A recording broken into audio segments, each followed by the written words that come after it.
Hey, how you doing? My name is Victor Robinson, and I look forward to sitting down and talking to you today about the real estate market. I spent the last few years studying at the University of North Carolina uh, at Keenan Flagler Business School, specializing in real estate and finance. And I'm a military veteran, an inspiring entrepreneur, a philanthropist, an activist, and a generational wealth coach. I currently work in the financial service industry, and I really look forward to talking to you today about how to complete a deal evaluation in the real estate market. And today we're going to take a deeper dive into the building process, right? In our previous videos, we talked about market review, key terms, review of current strategies. Most people utilize single family homes. And as you're building that construct of your portfolio up, you really get the opportunity to look at different classes. And I'm here to help you understand that and see what that looks like for you. We're going to look into the underwriting deals aspect of it and how to master leverage and who are leverage players, understand buy versus build. And in this video, we're really going to go into the details of the building process. We're going to take an overlook into what that process looks like and how you can get into that space. So let's go ahead and kick that off. So first, let's take a look at process playbook. So what's phase zero? Phase zero is all the work that you've been currently doing, right? You've been in this market, you understand the Mobile market, you understand the market that you work in, whether it's if it's outside of Mobile, and you understand deal review, you understand underwriting, you understand the pieces that it takes to build the business that you want to have, right? That's the basis of all of this. Once you get that piece together, you really want to take a look into the zoning of the properties. You really want to understand where is this property located and who is it owned by as far as municipalities. And there's a lot of different ways to do that. One way to do that, especially for Mobile, Google Mobile GIS. It'll take you to the map that will show you the zoning for all of the properties. It will show you color coded if it's multifamily, if it's single. It'll lead you to what taxes are being paid on this property, who owns this property. Understand those aspects as you go forward so that in this pre-development stage you hone in on all of the things that you need before you pay a single dollar, right? And in the previous videos we talked about how this is going to be financed. We talked about creative finance measures by getting the landowner involved in the deal and paying them instead of upfront, pay them at the end because they own the land, right? So if the deal goes bad, they still own the land at the end of the day. So make them a part of the deal if you possibly can. Put as little money down on the table as you can and get this thing built out by understanding leverage and how it all works in the portfolio structure. Get your team together, get your architect, understand the hypothetical site plan, the cost and the estimate of actually going out and laying the groundwork for the building that these the building that needs to be on top of this land, right? Talk about tying down the land. No money down if possible. Creative financing. As long a period of due diligence as you possibly can. Some of these properties have been on the market for 200, 300 days, right? The property that we're going to be looking at today, it's been sitting there since I was a kid. I played in the field growing up, right? So there's plenty of land out there. You may not know the landowner, you may not know how to go and get it today, but there's a lot of opportunity in there. And we're talking about turning a piece of dirt worth $0 into $3 million today. So let's dive into seeing what that actually looks like, right? Identify the construction in the project manager, right? Understanding your funding needs and the resources available to you, right? These are four key factors, right, under team that you really need to lay out before you get started. If you get these things started, the ball will roll, right? It starts getting more and more exciting, especially if you're working your first deal. But if you're working your first deal, try to get other people that have done this involved in the project, right? Find someone that has done a couple builds before, right? Of this scale, right? To help you understand it, right? Take the LP role instead of the GP role, and just get the project done, right? And then what comes after that is going to be, phase one, phase two of your build, which is actually building it out.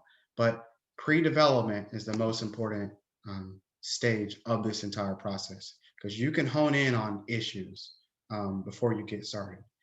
So with this property, right, it's in the city of Mobile. I'll show you a map that will basically show you the county line, right? I call the city says it belongs to the county. You call the county says it belongs to the city. Get all those things in order before you put money down on the actual deal. And you don't need to call anybody. You don't need to put any money down in order to figure those things out. So get on get on the ground and do your homework, right? This property contains two property lines. Putting it together, it was previously sold as 20 acres, but 2 acres have been sold off, and that's really important because they kind of set the price, right? So what did these 20 acres sell for, or these 2 acres sell for previously? What are they asking for it now? Well, if this person only paid $20,000, well, shoot, why would I pay $100,000 per acre, right? So put all those into perspective, put it in your portfolio, and understand that capital stack and where everything is going, right? Scope of works. This is an art form. Everybody that works on the project with you, they need to know exactly what they need to do, and you need them to know what standard you're holding them to. Everybody, including yourself, right? So here's a simple scope of work for the engineer or the architect that's kind of putting together your site plan. What is it that we need, right? We're looking for a firm to partner with us throughout a life cycle of the project, right? Let them know that you're not just here to get a body of work and then roll off, right? We want to develop a site plan demonstrating the highest density and best use of this community. We don't want to just create an eyesore. We want to create something that's going to be worth our time, worth the time that people living there. But more importantly, when we finish this, we want somebody to pay us for it, right? We want to be able to sell. We don't want to have to hold this property forever and it never be sold. Okay. What do you want on that property, right? Here are some possibilities: apartment complex, park, storefront, restaurants, townhomes, condos, single family. How can we get this done on the scale that we're working on, right? Those are important, but you also have to be realistic in the goals that you set. You may only be able to put a 24 building apartment complex, 5 or 6 townhomes and a restaurant. Well, maybe the restaurant doesn't work for that scale. So let's just put all apartment complexes, or let's just put all townhomes or all single family homes, right? You have a better understanding of what you need to put on that land. Also, right, you need them to tell you what the market looks like. They've been doing this for years.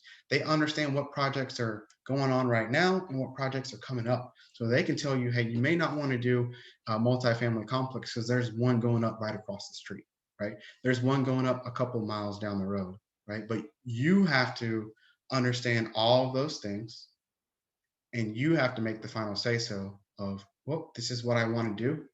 This is why I want to do it.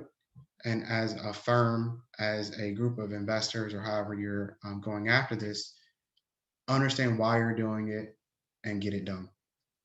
Right. But you want them to come up with a hypothetical site plan, cost of engineering, construction, estimate, um, a timetable for the permits, right? Because your due diligence period, once that's up, you may have to pay a certain amount, right? In order to keep the property kind of in your availability, right? So make sure that you understand that. Road setbacks. What will the city allow, right? Is it, we already talked about zoning, but maybe you want it rezoned, right? Maybe you have to get it rezoned to put for multi-use, to put the restaurant, so, or for single family. So you got to figure all those things out before you break ground, before you pay a lot of money, right? So uh, we talked about kind of high level potential site elements, but let's go a little bit more into the detail of these site elements. What do they look like? What are the phases of this, right? So say you finish phase one, you get the land entitled. Entitled just means that you have the rights to the land, and you want to lay that groundwork down, so that you can actually build on it, right? But you need the city approval to do all of those things. So you get past that, right? Well, what's phase one, right? Phase one is we want to sell all the properties to other builders. Maybe that's the thing that we actually want to do. Phase two may be, so you have to kind of come up with what it is that you actually want to do with this. What works best for you, right? We're talking about creative financing techniques. That's one of them, right? Instead of thinking about this as a 18-acre deal, think about this as a 5-acre deal. I take 5, I sell 13, right? The 13 makes me $250,000. I go to the bank and say, hey, I just sold 13 acres of land. This is the capital that I just raised. Um, I want to build this apartment complex. The bank will loan against that equity that you just made, right? So there's a lot of different ways to go about this, and you don't have to go about it on your own. Say you got 4 or 5 people, and they are able to build townhomes, duplexes, right? Well, they got the capital to do that. So bring them in on the deal, sell them the rights to do that, and then also build it for them, right? That's another way to generate capital. Don't just think about this as 18 acres of land. You're buying all 18, right? How can you generate income? How can you generate wealth? How can you create generational wealth? By simply an idea. That's where all of this comes from. An idea, a seed, right, starts and it grows into these other things. The seed was you bought one rental house, and then you bought two, and you ended up with 12, and you bought an apartment complex of 12, and then you bought 24, and then you bought 32, and then you sold that off to someone else to manage those assets for you. In today's terms, it seems impossible, right? But make it chewable bites. Take one step at a time. And don't think about this as we're doing a 50-unit apartment complex deal. We're buying 18 acres. We're also doing 20 townhomes and 20 single family. Take a step back. Chewable bites. It may take you 5 years to do this deal. You could fund this entire deal one piece at a time, right? But what's important is you own the rights to the land, you have the idea, and you execute. Another piece with the financing, mastering leverage. We're not going to take the whole 5 million out. We don't need 5 million. We need what we need to complete the first project. So we may take 100,000 out to do one thing. We may take a million out to do one phase. You don't need to think about it as we're taking 5 million out today, right? It may be cost effective for you to do that, but you may not have the $600,000 today to do the entire deal that you need to do. So take uh, chunks out of that as you kind of walk through that space. Have an aspirational goal of what it is that you actually want to do with this build out, right? So here are a couple of examples, right, provided that just basically show I would like to do something like this on a smaller scale, right? This may be too big of a thought for people to actually understand, but the point is I want to do 25 units on this property, right? I want to do townhomes on this property. Are you the right builder to work with me? Are you the right engineer to help me with this project, right? Build your team on the concept, right? Take it one step at a time. So the units that we actually want to build are going to be super high energy efficient green buildings, right? They're in a class of their own. It may still be in the Section 8 market, but guess what? Not only are they new, but we're adding another line of income that other builders in this area have never thought to add. That's really important. Think outside of the box, right? When it comes to the single family homes, the same thing. We're building a community so that we can offset the price for the multifamily that we want to build. We're buying 18 acres so that someone can't come and build a farm beside us, right? We're taking all of this on so that we can take this one chewable bite at a time, right? We're going to build a clubhouse for the entire community, not just for the apartment complex. But half of the clubhouse is only for the townhomes because it's more luxurious and it's all key entry. So you can't get into the other side if you don't have access to it. Think about this outside of the box. You've traveled the world, you've traveled the US, you've looked outside of your community, you've lived in a community. What are the best aspects that you've seen in the world? Bring it to something, your own idea, right? And try to put it together. Maybe instead of this project, right, this 18-acre deal, you go buy zero point 0.5 acres and you do a duplex on it, right? It doesn't have to be something big. The point all comes back to the capital that you're currently utilizing, right? Could it be used differently? Are there other classes of assets that you could create or utilize to create generational wealth? It's just an idea. Put it on paper, put it into action. Get the people around you to put it into action. It may take me 10 years to do this deal, but guess what? When 10 years hits, I'm ready and you're ready and we're ready as an ecosystem and as a community to get some of these things done. We'll figure out where the money comes. We got to build our equity up. We got to go buy one house to buy two, two to buy three, three to buy 12, 12 to buy 24. And then we finally do this maybe 3, 5, 10, 15 years down the road. But we have to build towards that as an ecosystem, as a group, as a community, right? What do these houses look like, right? What does this community look like? What's the environment that you want to build? Those things are extremely important. Put them up front so that people know the vision that you're actually laying down. Okay. So let's go into a little bit deeper of what does this plot of land look like, right? We got the overview of what it looks like. Let's see what the zoning looks like. All right, here's the zoning piece, right? It's already slated for multifamily. That means that we don't have to get it rezoned. Okay, you have a little plot over here. What color is this? I'm not even sure, right? It could be the buffer for business. It could be residential agricultural. Get that hammered out with the city. Go into the GS mapping and see what it is, where this property line is. Okay, well here's the 2 acres that they sold, and this is everything else that's left. Okay, here's that property line between the county and the city. Well, we know we're in the city, right? Here it is right here. Here's the city of Mobile. Here's the county. I don't have to make that phone call anymore. Hey, city of Mobile, here's the key code, right? Here's one important factor. Here's the key code. We're not having the argument anymore. We know that we're in the city of Mobile. Can you give me the information that I need in order to take the next steps? Let's talk to the builder and let them do their job, right? You don't have to do absolutely everything. That's what your capital is for. That's what pricing out and finding out who you want to work with is for, right? Walk through that process with someone that has done it multiple times and it becomes much, much easier on you. Okay.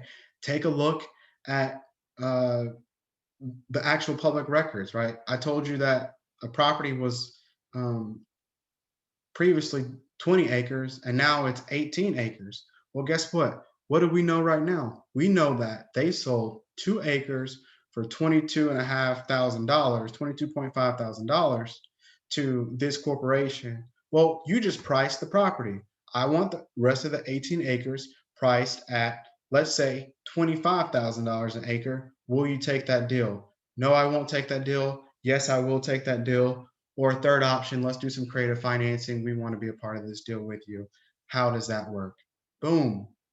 Instead of paying $750,000 for this property, you just cut it down to $300,000 and you pay it in 3 years or you pay it in 10 years, whatever part of the deal that they want to be a part of, right? Creative financing, understanding the property, understanding the system in order to leverage it and work it to the best of your ability, right? So we got the two property lines, right? We have the larger one that is the outskirts here, and then we have the smaller one that's here. But also notice that the church still owns this area over here as well too, and you can look that up, right?